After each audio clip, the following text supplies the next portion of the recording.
Hello, Kenya. I'm here because the fracas in our nation is political. And I want to assure you, the political war that you see in our nation today, Kenya, it is about ethnic dominance.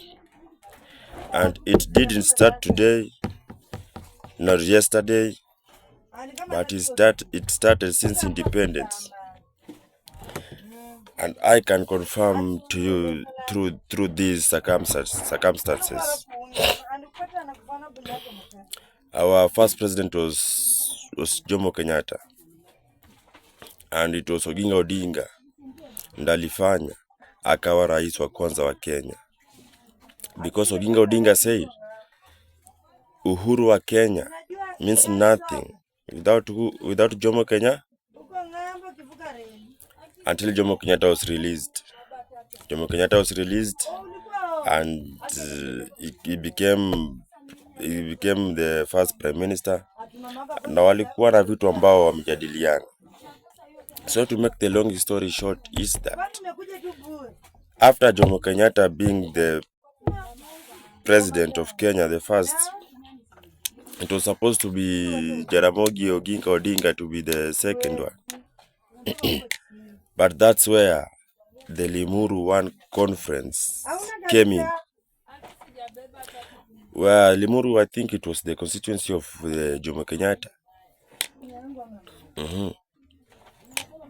In 1966, the Mount Kenya region gathered together, and they didn't want this power to left them. So what did they do? They arranged a meeting so that they can remain with the power. You know, if you have the government, if you're the president of a nation, of a certain nation, you have all the powers. So here in Kenya, hapa Kenya, Oginga Odinga alipangiwa mkutano with the Mount Kenya people, and Tom Mboya was on the KANU side. The main reason, or the main aim for that meeting was that to abolish the vice president seat, and of course they did it, and they replaced it with 8 regional chairmen, so that they can do with the Jaramogis. They can be done and dusted with Jaramogi Oginga Odinga. Jomo Kenyatta alianza kugeuka Oginga Odinga wakati ambapo zile vitu ambazo walikuwa wamesikizana, Jomo Kenyatta started to turn against them. And Jomo Kenyatta started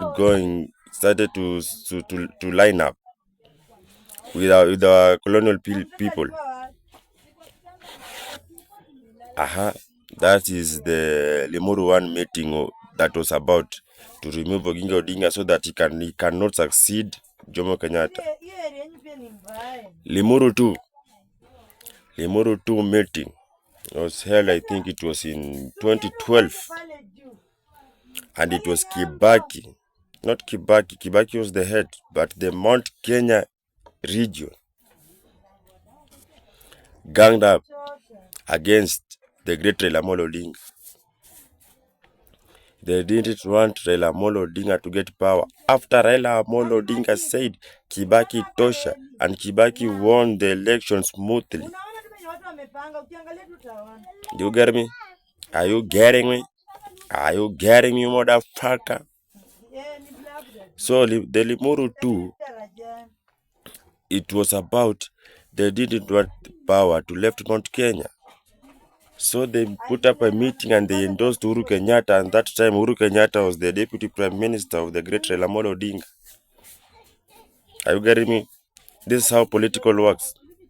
This is how political works. Political is a system. It is already been arranged. Who comes after who? Who comes after who? Are you getting me? Limuru 2 came and passed. They turned against Oginga Odinga. They turned against the Luo people. They turned against the will of the Kenyans. Are you getting me? Another incident, and Limuru 2B was to happen, but it didn't happen. Go and do research why it didn't happen. So Limuru 3 is the only Limuru conference meeting that failed. Do you know what was Limuru 3 about? Limuru 3 was about turning against the President Ruto regime and taking over, and never to take that power again to any community. It was to remain to them because they have the system, they have the deep state. Which community wangewezana na hata mkuo wengi kama Raila kufaulu with all those community combined? You think your vote counts on the presidential ballot? It's only Limuru 3 that failed. Watu Limuru 3 walikuwa wageuzie Ruto government through the Gen Zs. The Gen Z kitu ilikuwa imeformiwa, that was a meeting already imeshawekwa. Mambo. Nataka nini hapa? Uangalia hapa. Ameshaona. So what I was saying is that Limuru 3 walikuwa wageuzie Ruto serikali through the Gen Zs. The Gen Zs doing that thing.